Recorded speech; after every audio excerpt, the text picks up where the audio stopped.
Hi, I'm Amy from Amy Bakes Bread, and I love to share amazing recipes with you.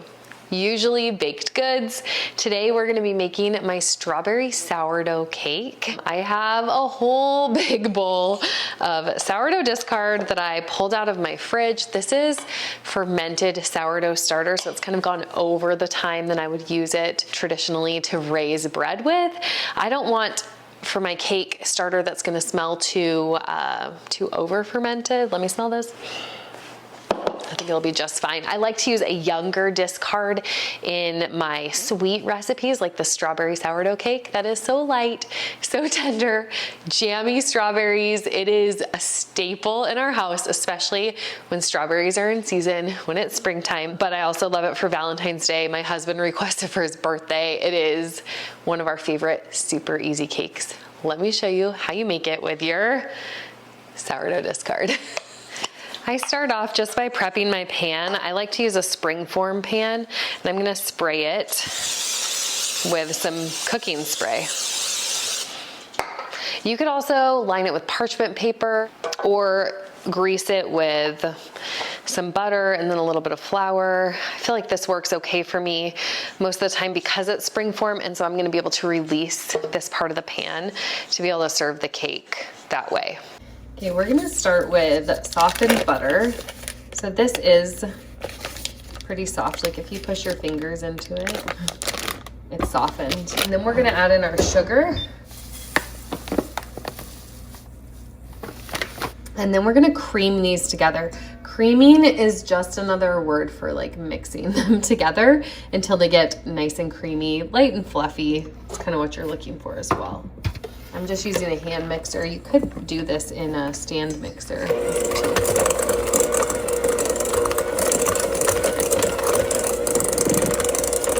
So this was probably not quite as soft as I wanted it to be, but that just means we gotta mix it a little bit longer. It'll get there.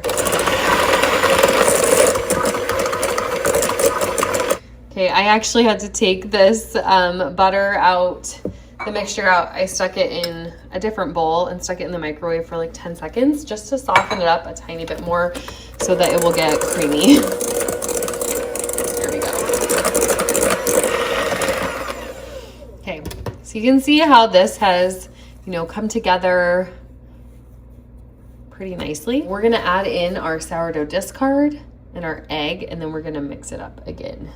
I do like to use a scale to actually weigh out the ingredients. I just get better results with my baking that way, but I do put cup measurements also on my recipes. Here's my big bowl of discard. I'm gonna do 120 grams of discard into here. Now, if it goes a little bit over, we kind of want to pull it out. So 125, that's not too bad. You can take a little bit of it out just to get it to 120, or you could probably leave that amount. Take it off the scale for the mixing.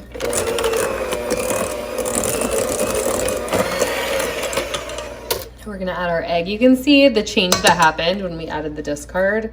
So it's this beautiful batter that's forming.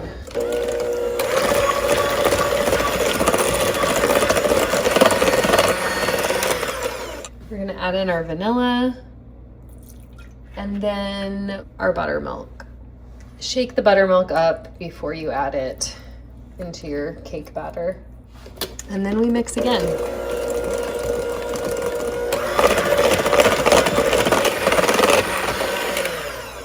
You may want to scrape down the edges just so everything gets nicely mixed and incorporated.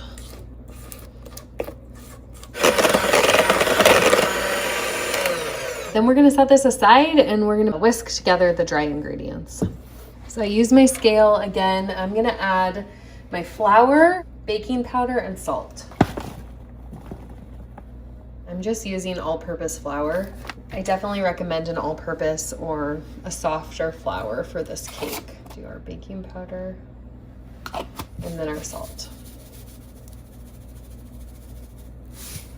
I fluff these together just with a fork, just to get them all incorporated. And we're gonna put it into our cake batter.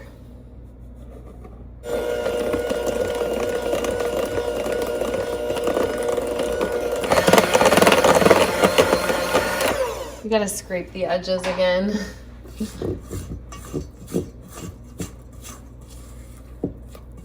Doesn't that look so fluffy? Beautiful. This is the most tender, easy cake batter, and there's so many different variations that you can make with this. Get the cake off of there, the batter, and then we're gonna just spread this into our pan. I've already greased it. Now you may want to use parchment paper. I do that sometimes as well, depends on the pan. If you're using not a springform pan, then you definitely want to use the parchment paper. Trying to get all the cake out of here, all the batter, and then we just gently go from the middle kind of and push it out to the edges.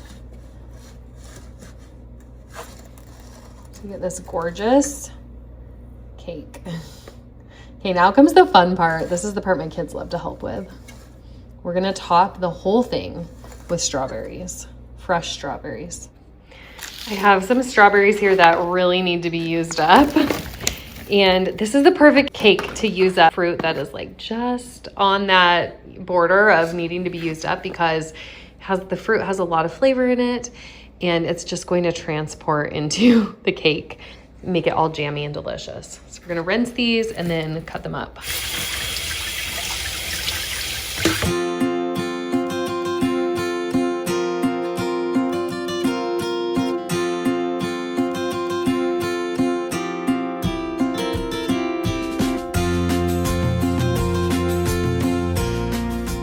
You just want to fill this up with as many pieces of strawberry as you can. Cover the whole thing. Look how pretty that is. And then the last thing that you're going to do is you're going to sprinkle sugar, about 2 tablespoons of sugar, all over the top of this sourdough cake. And what that's going to do, it's going to kind of create these jammy pockets of strawberry, because this is going to bake at a pretty low temperature and pretty slowly. We're starting it at 375 just for that initial burst of heat. That's only 5 minutes, and then the rest is at 325, and it bakes, I think, almost an hour. So I'm gonna go ahead and stick it in my oven, and we'll see what it looks like in about an hour. Okay, it's been 5 minutes. I'm gonna change the temperature to 325, and now we're gonna bake for about 50 minutes. While my cake is baking, I'm gonna whip up the freshly whipped cream. It's only 3 ingredients. It's really quick and simple. I can keep it in the fridge for a couple of hours before serving my cake. So I like to do it about the same time. If you wanted to serve it like the next day, I would probably make the whipped cream the next day, just so that it's ready to go and it doesn't separate and stuff. But this whipped cream is perfect on this cake. For the freshly whipped cream, we want really cold, heavy whipping cream. And to that, we're gonna add a little bit of sugar and just a little bit of vanilla. Now you can use vanilla extract. I love this vanilla bean paste. So I'm gonna add a little of the vanilla bean paste in there, as well as just a little bit of sugar. Now you can adjust the sugar based on what you like. I don't like it super sweet, so I just do 5 to 10 grams, but you could add, upwards of 20, 30 grams if you wanted it sweeter. And then we whip together. You can see how it's starting to thicken up, but we want it to actually be like peaks. So we'll keep going.